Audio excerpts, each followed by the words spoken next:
All right, you guys, Town Business got a special guest. Well, actually, he invited me out to come here and tap in with him. Appreciate him letting me tap in, and I want to introduce this special person to you. This is Kris, owner of this gym. So I'm going to let you talk, introduce yourself.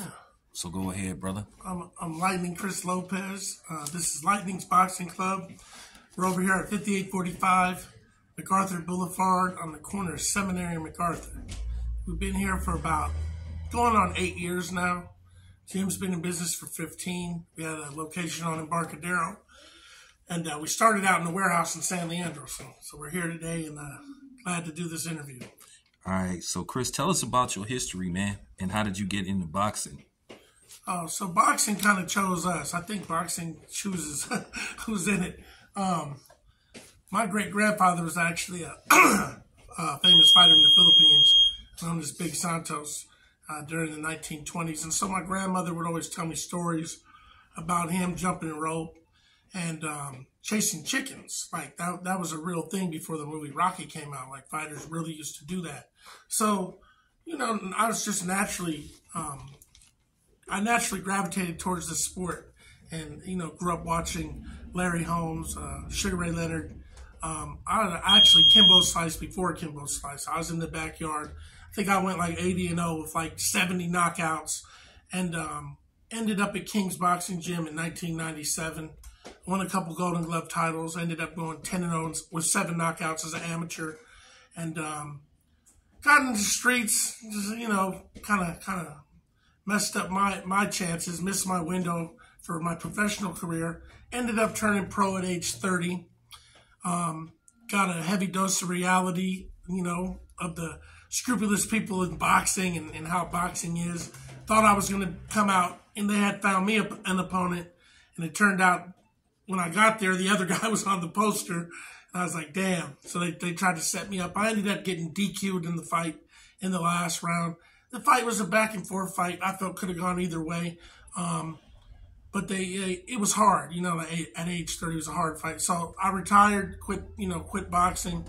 I had remarried, had a wife, a couple kids, and 2 kids from my prior marriage. And they expressed interest in wanting to fight. So I was like, damn, I just stopped fighting. I said, all right, if we're going to do it, we're going to do it right. So we bought a ring, and they were my first clients for an entire year back in 2009 when no one else walked in the door, and that's how we got started. So where are you from, Kris? I'm originally from the Berkeley area, but I've been in Oakland since I was 16. So, like I said, my ex-wife, we lived in North Oakland on 52nd since I was 16, and I never left. So, I like to say, if I'm saying I'm from Berkeley, I say I'm from Curtis Street. Not, but I'm from here, because this is, the town is what made me who I am.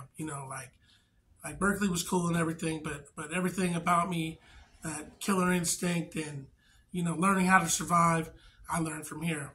We lived on East 25th too for a long time in the dead end. Yeah, I'm from that area. I'm from over there by where Roosevelt is. I grew up in the Doves, deep East Oakland. I spent some time in the Acorns in West Oakland. So I am Oakland breaded, Oakland born, Oakland through in and throughout, Oakland for life. So Kris, when you were growing up, like, who were some of your favorite boxers growing up? Who did you like to watch fight? Who were your favorites? Who inspired you? So at first it was like Sugar Ray Leonard, Tommy Hearns, Larry Holmes, because that was what was on HBO during the time. Holmes. And then, like, Holmes was my favorite fighter. And then I got in an argument with the kid at school. He was like, man, Mike Tyson he'll destroy anybody. I was like, Sugar Ray Leonard will whoop him. Not knowing about weight divisions and that kind of stuff, right? I just never heard of Mike Tyson, so I just pulled out the name that I knew the best and was like, you can't mess with Sugar Ray Leonard. Anyway, so about 6 months later, Mike Tyson's Punch-Out came out, and then I knew about Mike Tyson.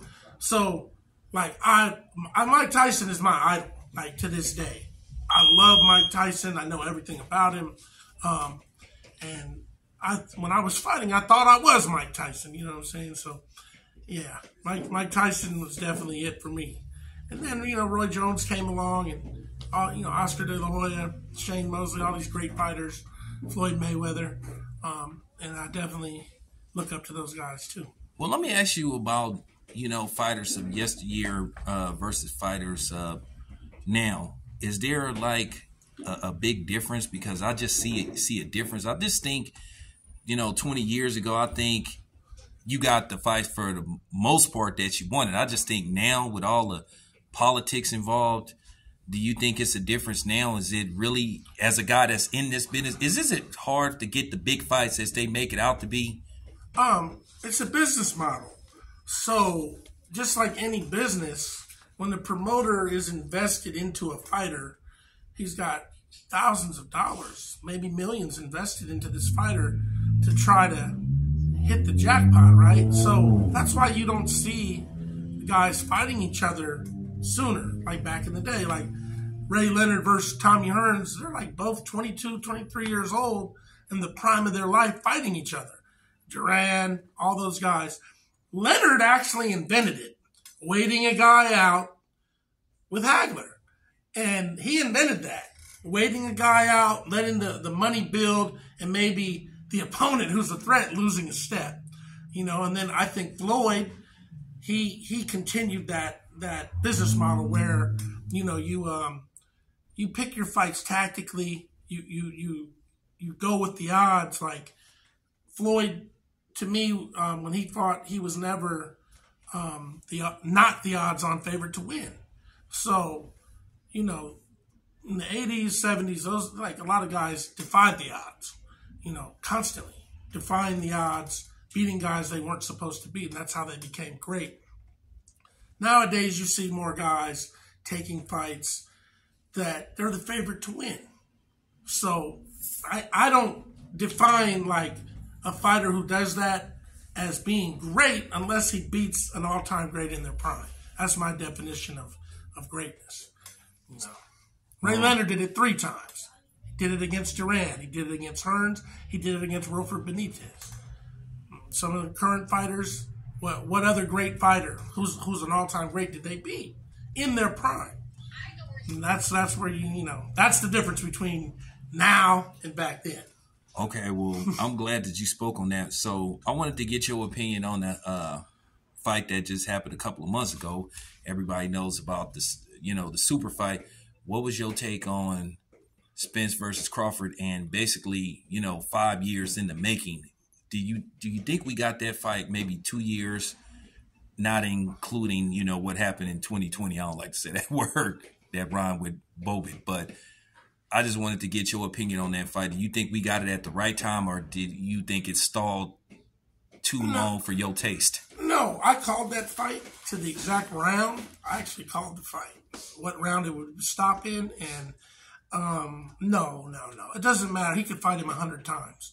He's just better than him. Crawford is just better than Spence. Spence is great, don't get me wrong, but Crawford, he stretches a little more. Those punches stretch a little further.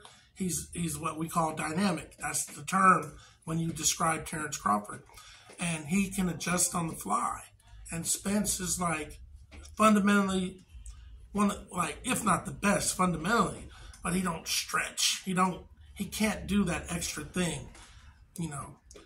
Roy Jones is another example of someone who can defy physics and do things that other people can't do. And Crawford, he can do that. So, I think the fight was perfect.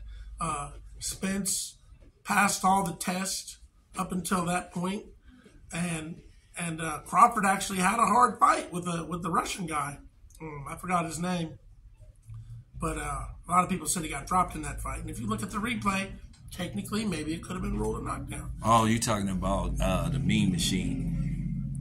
Yeah. So that fight.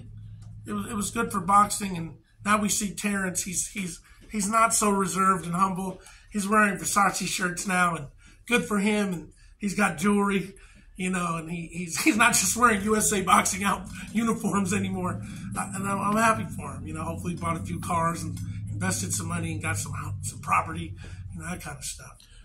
Do you see a rematch being any different? And it's kind of funny talking to somebody like you, because most people that I talked that was in the business overwhelmingly picked Terrence Crawford to win that fight. I'm talking about overwhelmingly.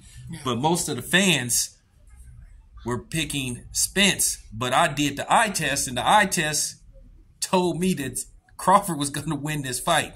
I didn't think he was going to dominate the way he did. I like but that. The eye test, the obvious skill set yeah, that guys like Mike Tyson have, Roy Jones Jr. It don't matter if they didn't have, like Tyson, he only had 17 amateur fights, but you watch him and it's obvious that this guy is a Ferrari. You know what I mean? This isn't a normal guy. You know, yeah, the eye test. Crawford, you know, and then you look at common opponents, how he dispatched Porter. He's the only one to ever stop Porter, I think. Only. Yeah, he stopped him. And Spence struggled with him. So, no, I mean, I don't think they need to even do a rematch. It's going to end worse. He's going to stop him. He'll stop him within 3 rounds, in my opinion. Well, Kris, do you think, okay, so the biggest controversy now they're saying the weight. So now they're saying, well, it needs to be 5 pounds more so Spence can have a better chance of winning the fight. But I was thinking to myself, well, wait a minute. He was campaigning at 147. He was 140 champ. So how is a few pounds going to make a difference? It's not. It's just going to make Crawford more comfortable. You know, people forget Crawford is not really that small either. I have my son trained with Crawford. My other fighter, Stan, who's retired now, used to spar Crawford all the time. And Crawford gets big in between fights. And, you know, so they both balloon up to the weight that they're supposed to. That's a younger guy. So you would think he would want Crawford to come down in weight. But it's for Crawford, it's not going to help Spence. They both get around the same walk-around weight, you know, so it's not like it's going to help him. Like I said, he's younger. He should want to make him come down. He's old, so it's harder for the older man to get lower. You make him more comfortable by keeping the weight up. But the thing is Crawford trains in elevation out there in Colorado. People got to know that's... It's almost like using steroids when you're in that elevation. No. I didn't say you use steroids. I said it's almost like it. It's the closest thing to it. I don't want nobody else using stimulants and see. Yeah. And cut it out. So just edit that part. So you got the elevation is the closest thing to being with God. There you go. You know, if you train in elevation, you're gonna have an advantage. So Kris, I have to ask you. I definitely wanted to get your opinion on what happened a couple of weeks ago. My own personal opinion, what I saw a couple of weeks ago with Jermell Charlo and Canelo was, I don't even know whether I should call that a fight or just a sparring match. So I just want you to give your honest opinion. My honest opinion about it is, because I used to fight and I got fighters. Look, the dude took a chance. He went up 2 weight divisions against a bona fide, super middleweight, you know, the hardest super middleweight that's out there right now. And Canelo's like, you know, he's like a Mexican version of Mike Tyson. He's out there hitting guys with one shot. He has one punch fight-changing ability. Look at the Plant fight. Plant winning. Hit him once. All of a sudden, Plant's scared. Now, all of a sudden, Plant's knocked out. So he has that type of game-changing ability in his power. And Jermell went out there, gave it his all, and saw that he was probably overmatched and did what he could. You know what they say about, you know, he did what he could. You know, he did what he could. There were times in there where he stood in there and he actually had some success against Canelo. And I think that's what he was just trying to do, was finish the fight and not get knocked out, which is a skill in itself, to be able to go in with a supposed destroyer and not get knocked out. You know, and he accomplished that. He was able to put together a few combinations. He got dropped. If he really wanted to lay down, he would have did it then. He would have laid down then. So I tip my hat to him, but I'm not a fan. I'm in boxing, so I know like what that takes to go up 2 weight divisions and risk your life. And that's what people don't realize. This man risked his life, and a lot of people making fun of him. But let's not forget, he's a much smaller junior middleweight fighting not even a middleweight, but a super middleweight who went up to light heavyweight. No one said nothing about him when he got his ass handed to him by Bivol. I'm talking about Canelo. No one said anything. He didn't try to win that fight. He basically did the same thing Charlo did.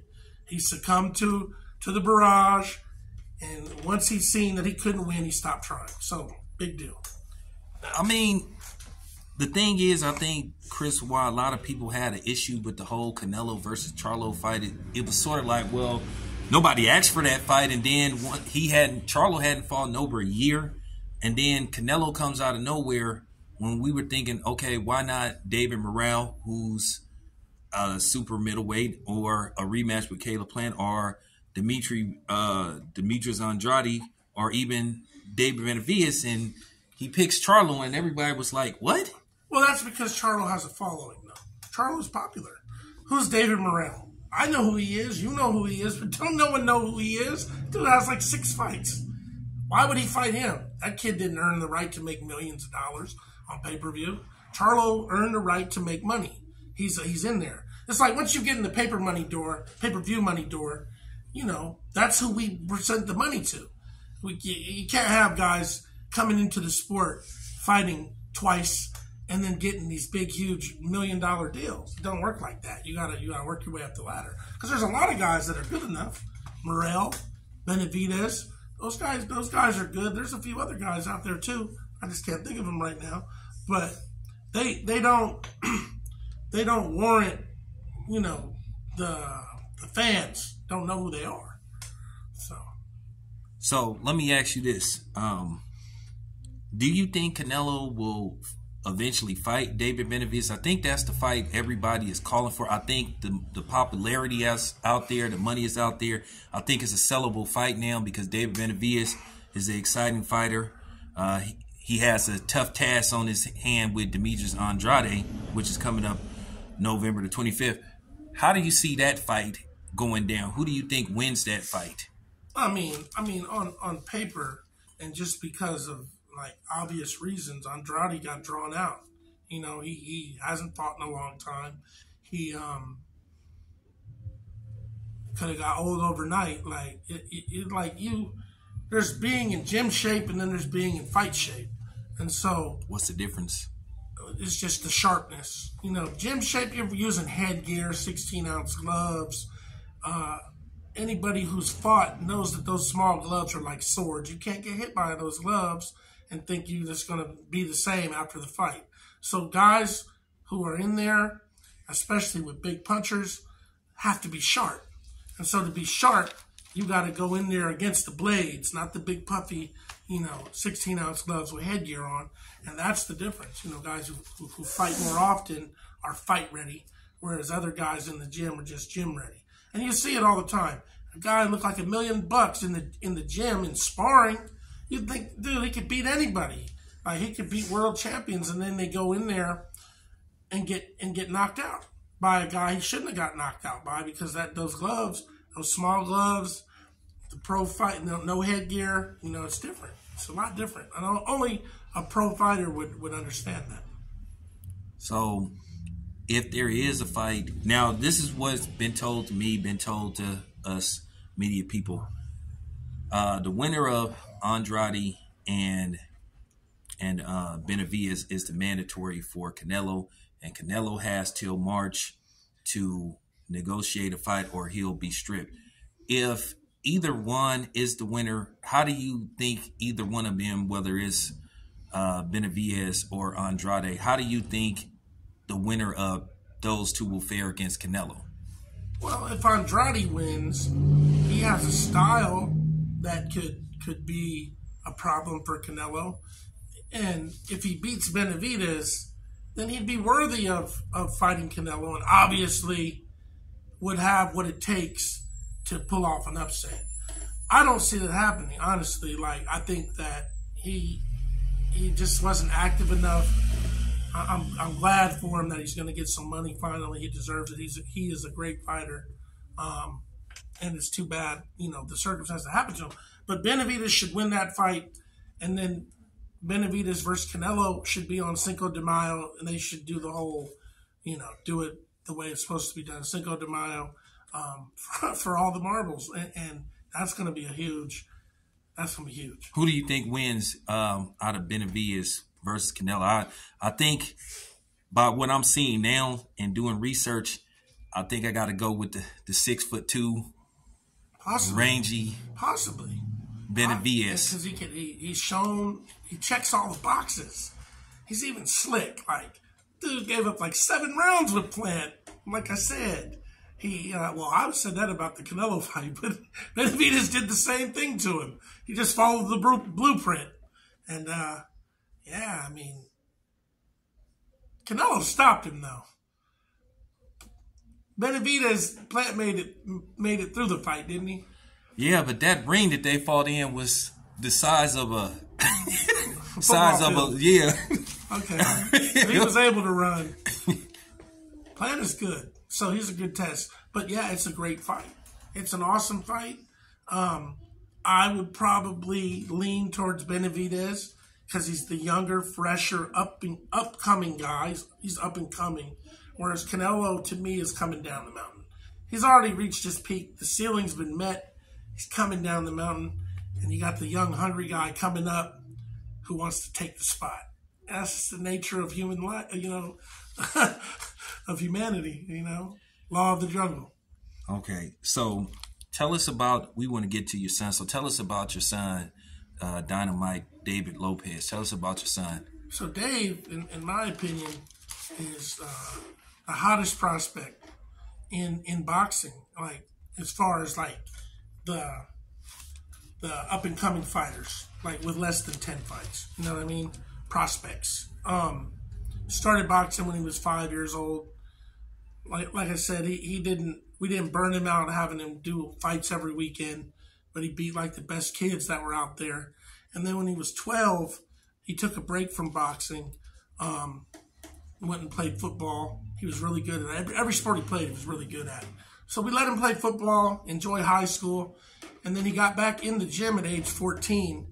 And I don't know. It's just like God has his way of kind of steering us in the direction we're supposed to go. So we were getting ready for this like amateur national stuff, and I kind of was like hesitant about it because all the sparring he'd been doing was with like Terrence Crawford's sparring partner, Stan, who I trained. He was sparring with him a lot.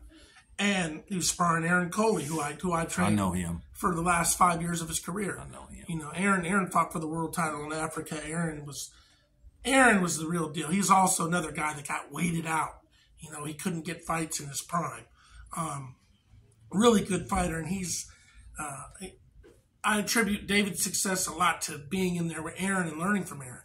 Kareem Mayfield, sparring with David. So by the time he was 16, Mayweather had shown interest in him to sign him. And he went and sparred Kevin Johnson.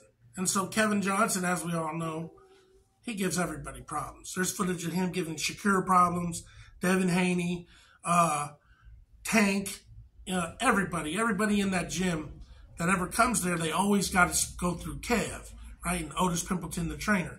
And so, we got there. Dave sparred with Kev at age 16. Needless to say, he did so good that Leonard Ellerby signed him on the spot. So he got signed with Mayweather. We had one fight with Mayweather, and then the word you don't like happened, and we kind of like got stalled, so we didn't fight for like an entire year. And it's not that they didn't try. A lot of fights he was hard to match. They said that he was the hardest to match since Gervonta Davis, as far as young guys, 0 to 5 fights, finding fights for him, because he's 6'1". He hits hard. He's got the amateur pedigree, the skill set, the eye test, the obvious skill set. So you know, we got posters of him, man, of every fight he was supposed to be in. It was like 5 of them, and they all got canceled. So we were like, you know what, we got to do something different, and we ended up, you know, amicably leaving Mayweather. Nothing bad. Hopefully we'll be able to work with Floyd in the future. So it's no hard feelings. Nah, man, I got nothing but love for Floyd. You know what I'm saying? And Otis has told us that Floyd would still be interested in finding Dave fights. You know, whatever. There's no love lost at all. But I've seen that, you know, he needed to have someone that was going to make him a priority. So Floyd's works with a lot of fighters. You know, and so we went with DiBella, with the Hall of Famer Lou DiBella. And Lou has the ability to work with all kinds of different promoters because, you know, he doesn't have his one platform with television. Like Top Rank is with ESPN, you know, Matchroom is with DAZN. Lou can be on everything. Lou is often on Top Rank. Lou works with PBC. He works with Eddie Hearn. We just did a big fight with Overtime, a new company that's out. That we're excited about working with. And, you know, so Dave started getting fights. He fought 3 times this year, as a matter of fact. 3 times this year, 2023. So he improved to 4-0, 3 knockouts. Once again, it was hard to match him, so he took a few fights at welterweight last minute. One of them was a junior middleweight. And, He didn't lose a single round in that fight, but he didn't stop the guy. Nelson Morales was his name. No one stopped him. Keyshawn's brother fought him. Raul Marquez's son fought him. Nobody's ever stopped him. He's got a record of I think 3 wins and 10 losses, and he's never been stopped. So I told Lou, I said, yeah, it'll be good. Get him some rounds, but he ain't gonna stop him. Not at junior middleweight. If we get him down to 140, that'll be different, you know. So we actually got down to 140 because we thought we were fighting someone else and had to put weight on him because we found out we're fighting him and he can only get down to 152. So we actually had to make David eat and gain weight for that fight to happen. And so, yeah, I mean, I can't reveal what the next fight is, but hopefully it's going to be a local fight. And we're just waiting on the particulars to get squared away, and that will be the next fight. Well, let me ask you this, since you can't really speak on his next possible appearance in the ring. Can we safely say that it may be a BART ride away? Absolutely. Absolutely. And it's in December? In December, right. Absolutely. And we, you know, unfortunately, I can say this. There was an opponent, but the opponent, you know, we knew it was going to happen. Opted not to fight David, you know. So is it really that tough? You know, being 6'1", fighting at 140. You know, you have guys that see this dude and just be like, man, is really height that big of a difference in boxing? What do you think makes people hesitant to want to get in the ring with your son? Is it his skill set or his height or a little bit of both? You did the eye test. Yeah, I was like, damn. I mean, you got a kid in there that hasn't even been hit clean in 4 fights. You watch all his fights, and once he hits a guy, it's a wrap. He's got 1-punch knockout power in both hands. He has tremendous boxing skills. He's got defense. He's got a great jab. He's got power in the left, power in the right, uppercuts, tremendous work ethic. Also, it's been well advertised about him being in this sport, dedicated to it since age 5. So when you look at yourself and you're going to take a fight with him, you got to be honest with yourself. If you started at age 15 or age 20, you're not going to have the reps he has. And, you know, it don't matter how good you are. It's like being in there with a Ferrari and you're a Mustang. That's like my best analogy, you know? Kris, do you think him being from this area also plays a role? Because I know a lot of times they like to look for fighters in places like, you know, Southern California, New York City area, sometimes, of course, Philadelphia. Ohio, yeah. And in Ohio. And then when you hear about, okay, this is a kid from Oakland, California, and they just be like, Oakland. Yeah, but do see, you think that's it too? When you think of Oakland, you think of Ricky Henderson, think of Marshawn, you think of Damian Lillard. Dame Lillard, right? You think of greatness when you think of Oakland. Like Oakland is well known, man. You know, like so, and it's known for being rough. So that goes hand in hand with, I think, him having problems finding fights. Like they ain't saying this dude is from Albany, he ain't from El Cerrito, he's from the town. So. You know, not only is he the real deal, but he's actually from where it's at. You know, this is where it's at, man. So. Yeah, like I said, I hope we see him soon because the footage you sent me, I was really impressed with what I saw, and then a lot of the people that follow my channel, they were just praising his skill set and saying we want to see more of him. And like I have to ask you because people want to know about the politics and why don't we see more of these type of fighters in the ring. Do it really come down to skill set, or do it come down to who you know, or it's a little bit of both? What is the biggest problem in boxing that you can't stand? Great question, and we just saw it with Terrence Crawford. We saw it with Andre Ward.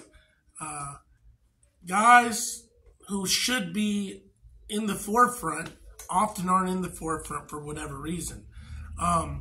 Marketability is a big thing of it, but see, we're not gonna have a problem with that with Dave. Unfortunately, he's not here today, but if you interview him, he's a humble, well-spoken kid. He's drop dead gorgeous. You know, he's a good-looking kid. He's an actual model, like signed to a modeling agency, One Management in New York. He's signed to a real promoter.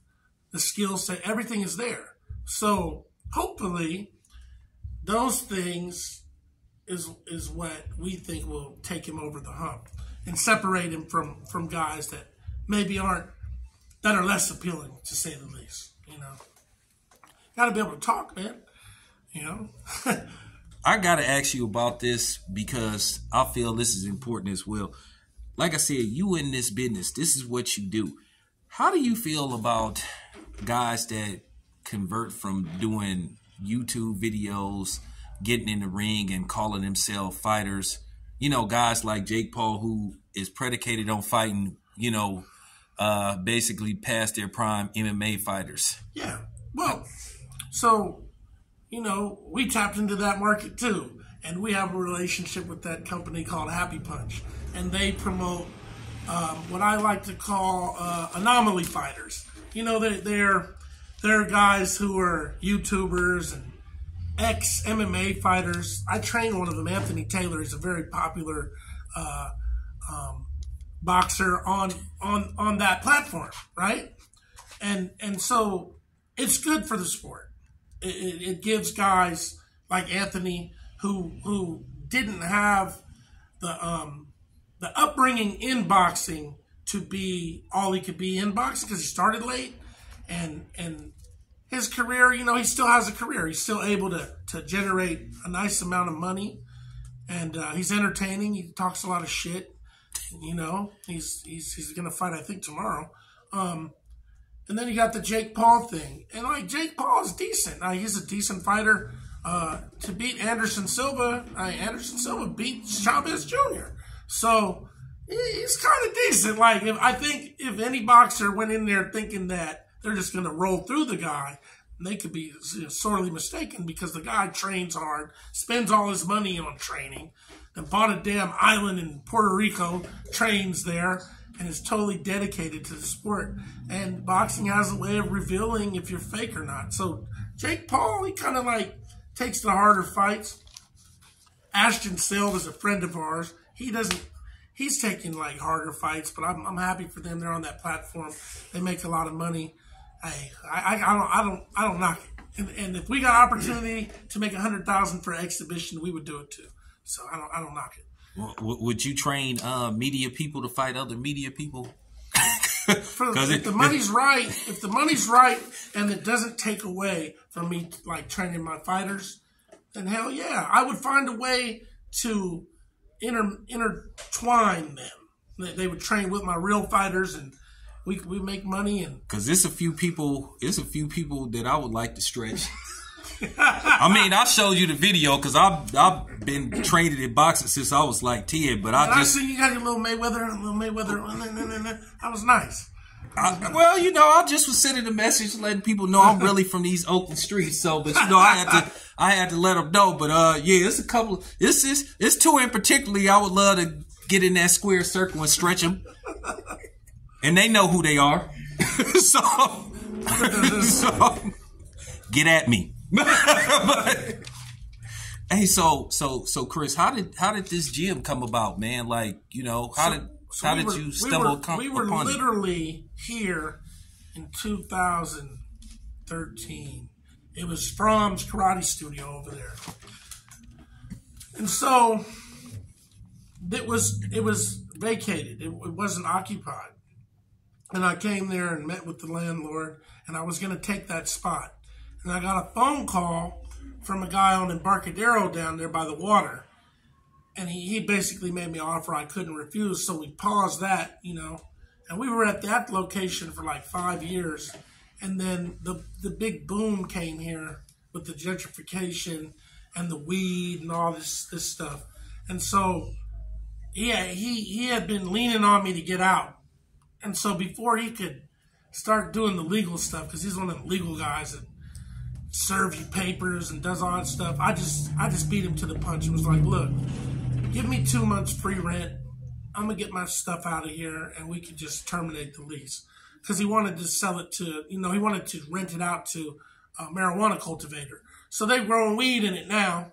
And so I left and, you know, remembered to contact this. I was like, man, it's a long shot, but I bet you, I mean, maybe that spot is open, right? Maybe it's still open after 5 years. And sure enough, she was like, no, it's not. But the one on the corner is the bigger, better one. And so there's an upstairs here and there's a kitchen. It's nice. Like, this is way better, right? And dude, this was like partitioned for like a real estate company, right? But I stood in that wall, in that corner where that camera is, and I looked at it from corner to corner, and I said, I can fit a ring in here. I'll put the bags over. I saw it all. It all just came to me. I saw it. I said, there's enough space. Everybody, it's not enough space, because the space we came from was 5,000 square feet. We had 2 rings. It was huge, right? And people were like, it ain't going to work. It's too small. But I saw it, and this dude right here actually was my first client that walked in the door. And he's one of my really good fighters now. He's like a little 11-year-old chubby kid. And now he fought in the National Golden Gloves and took second. He really won the fight, but he took second. Anyway, so we tore down everything that was in here with a lot of help from the gym members. We painted it like a dungeon all black, put the ring in. We had to cut 2 feet out of the ring. This ring, Sugar Ray Leonard fought in this ring. Foreman made his comeback in this ring. I got it from Sacramento from Timmy Brooks. It's actually a real famous ring. So you know, we got the ring. We got the ring in here, and then we just kind of went from there. It was like a lot of construction stuff around when we first were here, but we had to make money and pay the rent. I actually had to live in this gym for about 6 months when we made the transition, because I kind of got caught with my pants down, having to move, you know, to uproot the business, and then the cost of bringing it all together, and you know, it costs money to start something, you know. And then blind faith, crossed our fingers. And this is the #1 gym in Oakland, hands down. There's no better gym, hands down. Yeah, I feel it in here. You know, I feel that presence of, you know, the blood, sweat, and tears, and then plus I feel that essence of the town. Yeah. So, you know, so when I found out about you guys, I was like, okay. Yeah. And I've been doing this for a while, and I saw this gym, and I said, I got to find out who owns this gym. Yeah. And luckily, me and you know the same people. And he, you know, told me to tap in. So that's how I got here. And then he knew you. Yeah. So, yeah, man, I appreciate you letting me come down here. So before we wrap this interview up, tell everybody once again the address, link all your social media accounts, for people that want to come down here and check out this gym. This gym is easy to find too. It's not like you got to turn left and make a right here and then it's easy to find. Yep. So we're at 5845 MacArthur Boulevard on the corner of Seminary and MacArthur. The website's lightningsboxingclub.com. All the prices are up there. You can follow me on Instagram at lightning147. You can follow my son at Dynamite Lopez _. Phone number is 510-830-8598. And what are the hours? We're open Monday through Thursday from 6 a.m. to 7:30 a.m. and then again from 11 a.m. to 9 p.m. Monday through Thursday. We're open for 2 hours on Saturday from 9 a.m. to 11 a.m. All right, man. Hey, Kris, appreciate you taking the time out to town to talk to town business, sports, and entertainment. Once again, Lightning Gym, Seminary and MacArthur. This place is easy to find. You can catch the bus over here. You can drive over here. Nice little area. Appreciate you. All right, man. Thank you. Yep.